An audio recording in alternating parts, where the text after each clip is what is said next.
Helgina þá verður mikið húllumhæ hér á Laugum þegar tónlistarviðburðurinn Tónkvíslin fer fram. Útskýrið stuttu máli, hvers konar viðburður er þetta?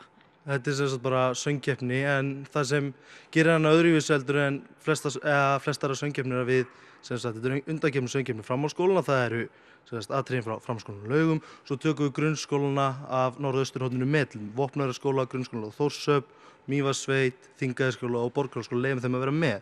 Þannig að keppnin er svona í tveim pörtum, en samt þetta rúlar allt á sama tíma laugardagskvöldið 1. mars.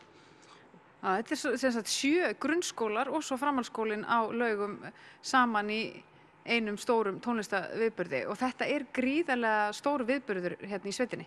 Já, þetta er svona skipaákveðið sess ásamt mörgu öðru í Þingeyjarsveit undanfarin ár. Þetta er haldið 9. skipti, margir nemendur sem halda mikla tryggð við þessa keppni og koma hérna ár eftir ár og hjálpa okkur að undirbúa og alls konar.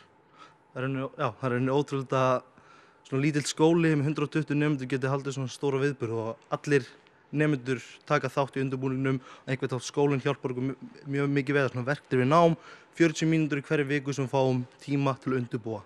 Og það eru margir hópar sem vinna þessu eins og smíðahópur, framkvæmdastjórn sem gerir langmest og byrjaði undirbúning sinn í október. Já, þetta er sem sagt hluti af náminu, undirbúningurinn fyrir þessa keppni. Nemendur geta sem sagt valið það hvort þeir undirbúa þessa keppni eða fari í eitthvað annað fag í skólanum. Akkurat, það er þannig. Og það er mikil reynsla fyrir krakka á þessum aldri að fá að undirbúa svona, það er mikið skipulag, margt. Þetta er fjölbreytt.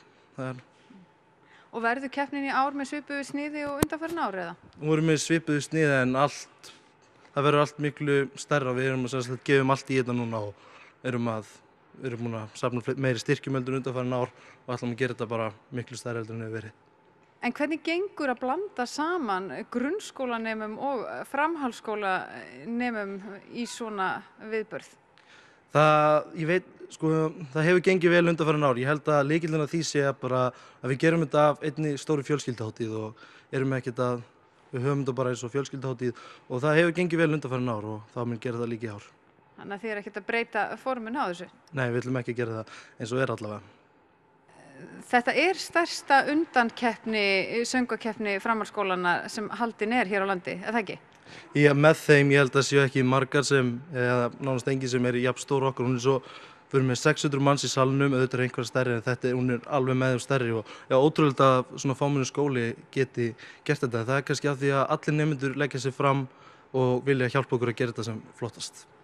Og það er mikill spenningur fyrir keppninni í ár? Já, það er mikill spenningur. Núna í þessari viku erum við að klára allt og ætlum að breyta þessu íþróttahúsi hérna í bara risa tónlistarhöll.